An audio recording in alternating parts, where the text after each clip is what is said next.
Wow, wow, wow, would you look at that? What a beautiful thing. So welcome to London, welcome to the Maeving RM1S. So this is a fully electric motorcycle, top speed 70 miles an hour, range of 80 miles, brake horsepower 15, and you can ride it on a CBT. So this could well be the perfect bike for a city environment. I'm going to take it out for a spin, see what I think, and let you know my thoughts. But first off, wow, it does look absolutely amazing. Just to point out, this video is coming to you from the perspective of someone who loves loud motorcycles and exhausts that go pop and bang and stuff like that. Obviously, this is going to be a completely different experience. So, turn it on. See, there we go. Comes alive. Then we've got the switches here, so we just hold in the brakes, go into ride mode 1, and then with no fuss or drama, we are ready to go. Kickstands up, good. Right, let's see what this is like. Right, where should we go?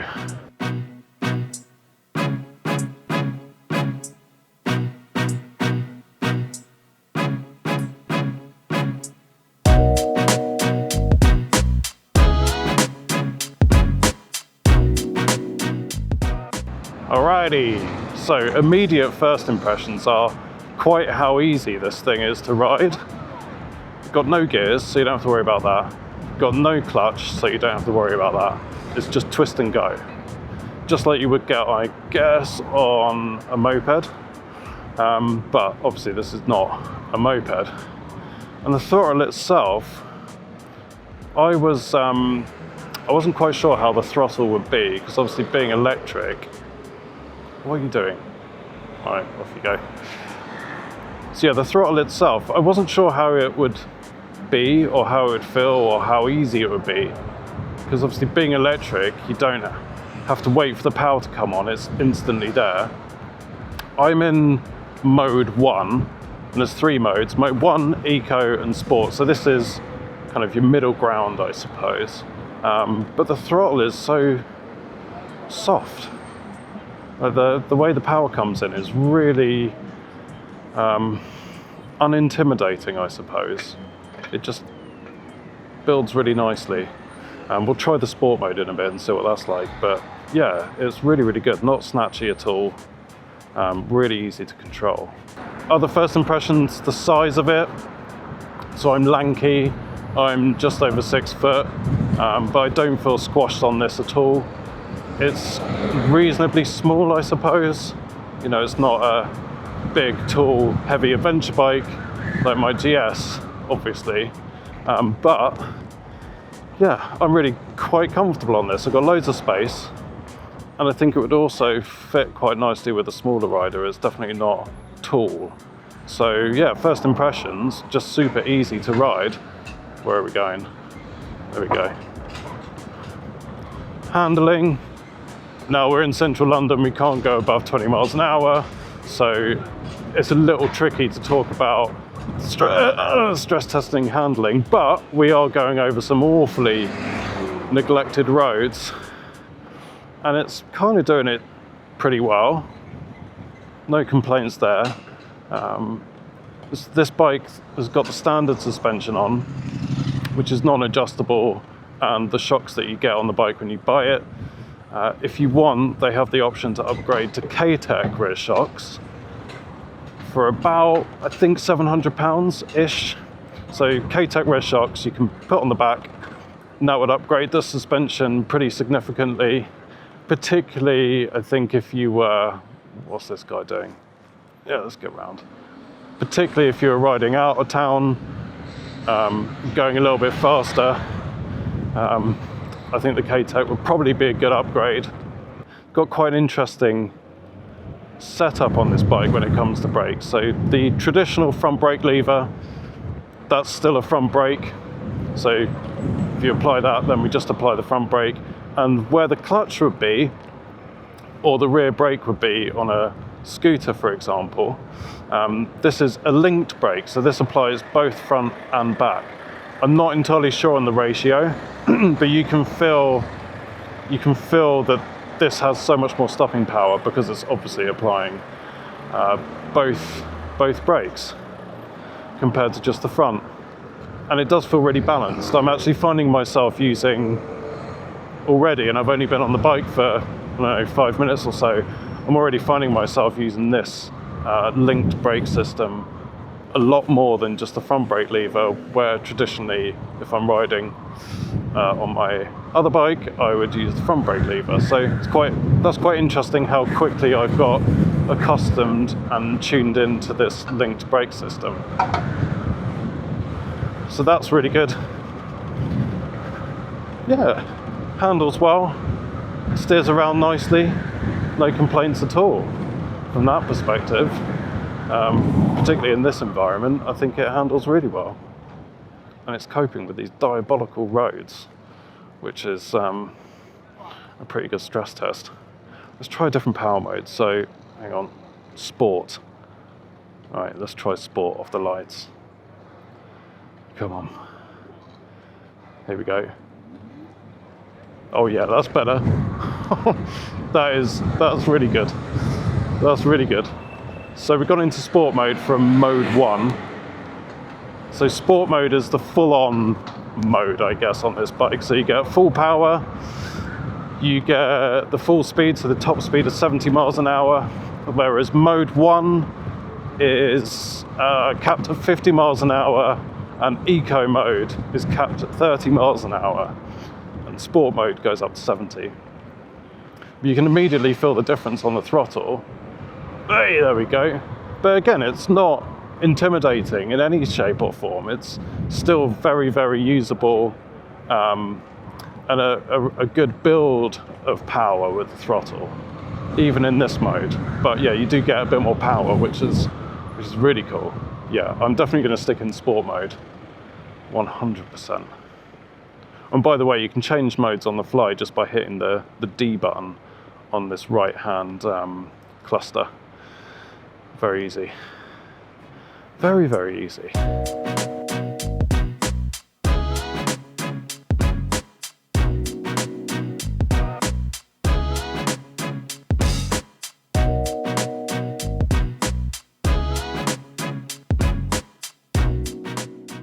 So what about dislikes, or, well, dislikes, concerns, first impressions on that? Well, nothing completely major. It's definitely odd riding around London with no noise, and I think it's a bit of a double-edged sword really. And on one hand it's quite relaxing, on another hand, loud bikes in cities I feel a bit safer on because people can hear you coming. I've already had a few instances where nothing bad, but people clearly don't know you're here because they can't hear you. So it's not a problem, it's just a bit of a concern, I suppose. But one that you could get used to. I mean, there's a horn, there we go, that you can toot. So there's that. So obviously that's just the nature of having an electric motorcycle, I suppose. But yeah, that's definitely a thing. Resale value. Again, it's not this bike, it's just a general thing with EVs. Resale values, I just don't think we fully know yet. But then again, if you bought this on if you bought this on a PCP type arrangement, then that wouldn't be a problem. So yeah, not really any massive niggles yet. Seat feels comfortable. The rear suspension is very soft and bouncy, so I think, not that it's bad, it does feel very soft. So I think I probably would think about that upgrade. I think that would be quite a good improvement. Yeah, it's wicked. I love it. It's really good fun. One other really cool thing about Maeving, in my opinion, is the company itself. So Maeving is not a big corporate global, well, they are actually global because they're selling in the US, or they have, I think they've opened a showroom in the US. Anyway, forget that. They're not a big global conglomerate. It's founded by two guys who met at university and wanted to find something interesting and useful to do in the world of EVs. And they spotted what they thought was a good gap in the market for urban electric motorcycles that looked really good. And I think they've definitely ticked the box off. So if you I guess if you care about where you spend your money and you want to support British businesses with British made products, which this is made in Britain, then that's a cool thing to do. And I think that's another tick in the Maeving box, to be honest. It's a very good thing to support our entrepreneurs. Right, let's go for a gap.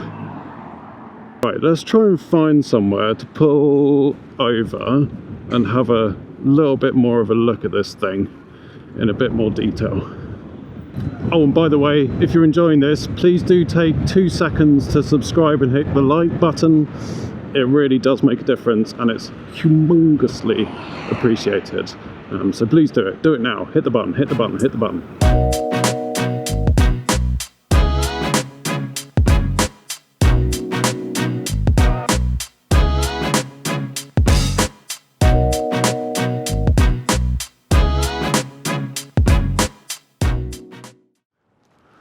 All right, let's have a little look at it.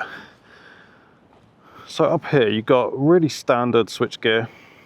Got really nice, I quite like this analog speedometer. And then if we wake it up, you can see in the middle, you've got your percentage charge. So on 91%, you've got the odometer and you've got your mode. So we're in neutral at the moment, but if we press into, well, kickstand's down, so we can't. But yeah, that shows you what mode you're in. This is all there. Indicators where you would normally expect them, horn where you would normally expect it, full beam, low beam, all exactly what you would normally expect. Then here, this is where you can go between the modes, go up and down. So from neutral, I'll close this because it's a bit windy. So from neutral into mode 1, which gets drive, then into sport, then into eco. So that's all controlled here. Turn it off again. And then to open stuff up, where the fuel tank on your motorcycle would normally go, you've got this 10-litre storage compartment. So we double tap this button. There we go, 10 litres. So you can fit a jacket, jumper, whatever in there. There's a USB-C charging point, so you can charge your phone. That's pretty handy. And then the batteries, this button here, I think you just hold it down. There we go. And then the battery compartment opens up. So we come around here. So these batteries can come out of the bike, so you can charge them up, or there's a little flap, another flap. So you can plug the bike in if it's on a driveway. So really, really simple. And actually, because these two batteries are all the way down here, that means the majority of the weight of the bike is really low. So the handling, I think, is really benefited from that. On this version, we've got upgraded huggers, so the carbon fiber huggers, front and rear, which look really good. The seat's really nice. You can upgrade this to a hand stitched seat as well, which I think would look really, really cool. Standard bars and levers, really.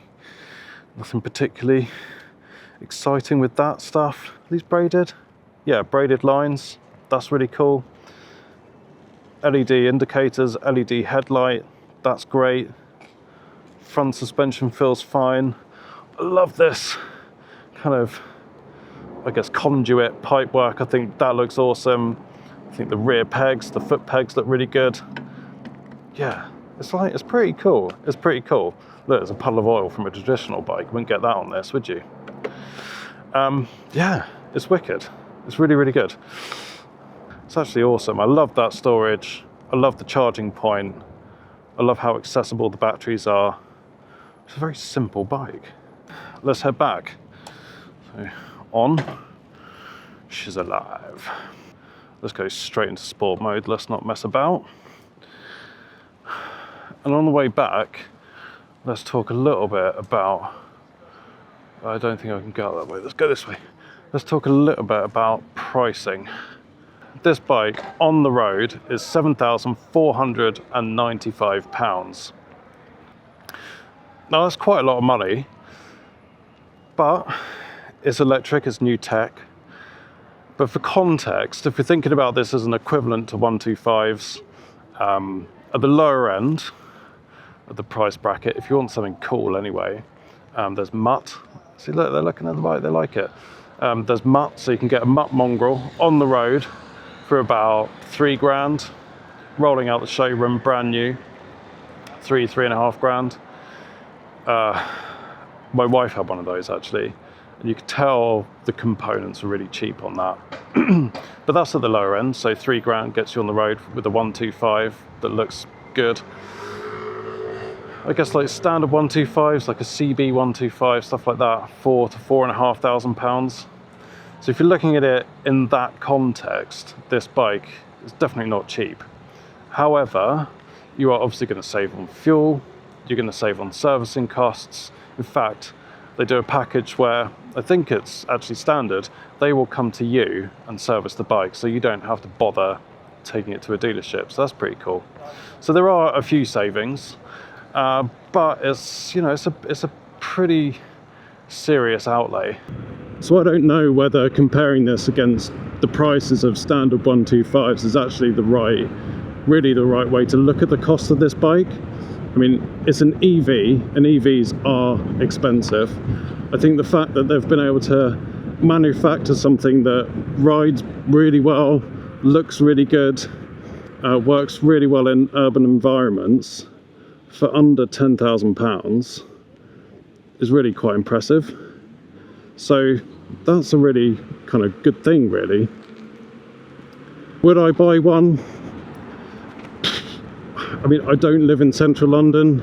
If all my riding was this, so, you know, central London, in and out of town, going around from A to B, 100%. I would 100% consider this, and I would recommend it as well to anyone who was looking for a bike for that purpose. God, it's so windy over here. Let's see if we can get through. Yeah. Yep. So easy. So easy. It's just really nimble. Yeah, I would definitely recommend it, and I would consider it if this was my riding. Unfortunately, my riding is motorway, country lanes, city, like it's a bit of everything, so I think I'll probably be sticking with the GS for now. It's green, it's green, it's green, it's green. But I would 100% consider it for a means of getting around town. Bit of power. There we go. Power. Yeah, I've had a brilliant afternoon, and I'd say if you're considering a bike for getting around London or the city or town that you live in, then definitely check this out. It's a great option, the Maeving RM1S. Anyway, thank you so much for watching. I hope you've enjoyed it. Please do subscribe, give it a like. Any questions, drop them in the comments, and I'll see you on the next video. Thank you.